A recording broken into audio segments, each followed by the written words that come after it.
It's week 48 in the Bible Challenge. And our entire review this week will relate to the prophet Micah. We'll go chapters 1 through 6 in Micah. You will repeat portions of Psalm 119 this week, Psalms 120, 21, and 22, and the ending of Matthew's Gospel, chapters 23 through 28. Now, what we're really going to talk about right now is Micah. And Micah, the name, first of all, means who is like the Lord. Micah was the last of the 8th century BC prophets. He came from southwestern Judah and is thought generally as a prophet of doom. Micah's preaching is concerned with sin and punishment, not with political and cultic matters. He's not a political prophet. He's preoccupied with social justice. He shows no fear of princes, prophets, and priests. He's very much an independent prophet. Little is known of Micah's life other than when he lived and that he was from Moreshet, a small village southwest of Jerusalem. Micah was very explicit in his certainty that he had been called to prophesy by God. We see that at chapter 3, verse 8. Micah's chief concern is with the people's rejection of the Lord, and he expresses anger at the leaders responsible for Jerusalem's impending doom. Now, the theological issues presented by Micah relate principally to the nature of God and the ways in which God relates to humanity. This is also expressed from the perspective of how humanity may relate to each other and to God. God can be angry and destructive, yet overflowing with pity and compassion, expressing himself in promises that he will not abandon his people permanently. Micah does not avoid the issue of God's anger, as sometimes happens in other prophecies. Micah is concerned, really, with what God expects from us. Can we be saved by piety and sacrificial practices? Calamities, catastrophes, these are depicted as clearly the result of human behavior, of the lack of fidelity to God. So this is classic Old Testament, sort of Turner-burn prophecy here. Now, the book shows a classical organization in prophecy as well. Oracles of doom are followed by oracles of promise. This is an if-then or an if-but-then sort of equation. Chapters 1 and 2 contain oracles of judgment by God against his people. Not only will Samaria be destroyed, but Jerusalem will be judged as well.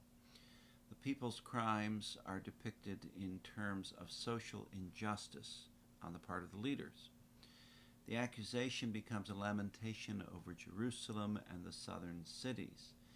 In chapters 1, verses 10 through 16, we get a number of puns based on the names of the southern cities besieged by Sennacherib of Assyria. For example, we get Beth Le'afra, which literally means house of dust, is to roll itself in the dust. Verse 10. With roll yourself, which in Hebrew would be hitpalashti, being a phonetic pun on the Philistines. The cities are identified as near to the Philistine territory.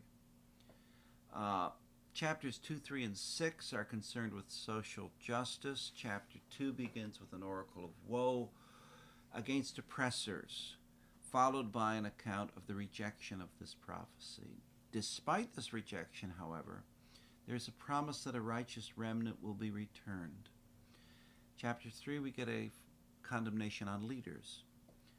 The addressees of this condemnation are the heads of the 12 tribes who should know what is right.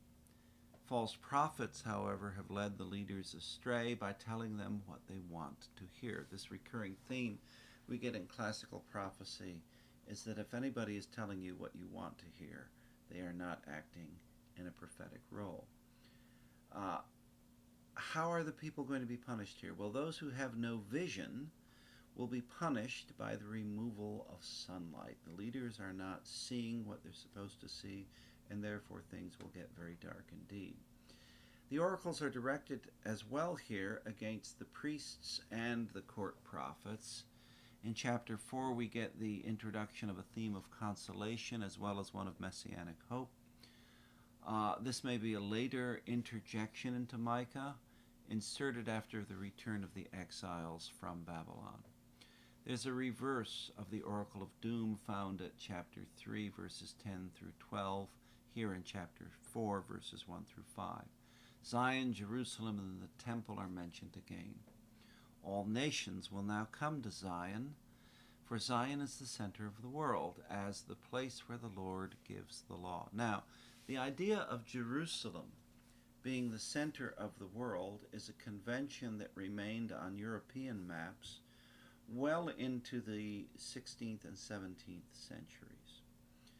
It was only in the latter part of the 17th century that we started seeing, first of all, such a convention as depicting the top of the map as north, and having the center of the world not being focused just on Jerusalem. If you were an Englishman, for example, you might have constructed a map centered on London. To this day, we calculate the prime meridian as passing through Greenwich in London, while for many years the French always calculated the prime meridian as passing through Paris. Because of the greater extent of the British Empire, degree 0 or degree 360, however you look at it in longitude, is in London and not somewhere else in the world. Because of the rule of law, because of the Lord giving this law in Jerusalem, there will be a messianic peace on the earth. Restoration will follow exile. In chapter 5, we can encounter the verses best known to Christians from the lessons for the fourth Sunday of Advent at Matthew 2, verses 5 to 6. Here in Malachi chapter 5, verses 1 to 3, prophesy that the Messiah will come from Bethlehem. The text includes allusions to the messianic texts of Isaiah chapters 7, 9, and 11, of 2 Samuel 7, and of Psalm 89. The Messiah is portrayed as the idealized king and as shepherd.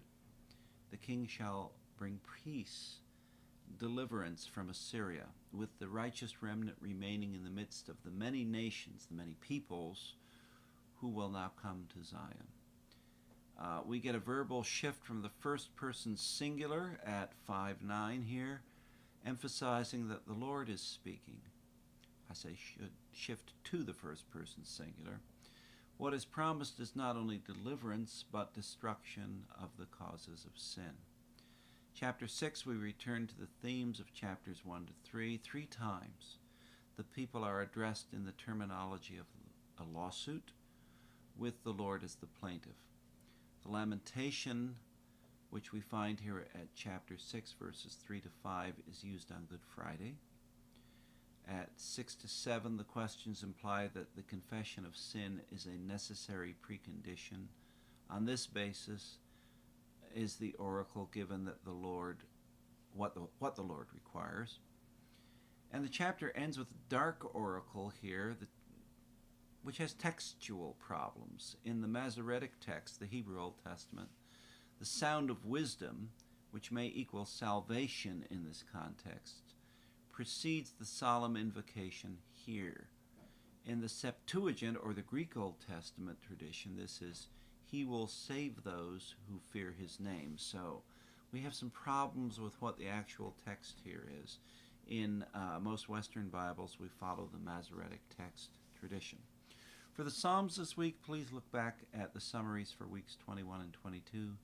And for the Gospel readings, please look back through weeks 1, 4, and 5. May God bless you in your ongoing review of Holy Scripture.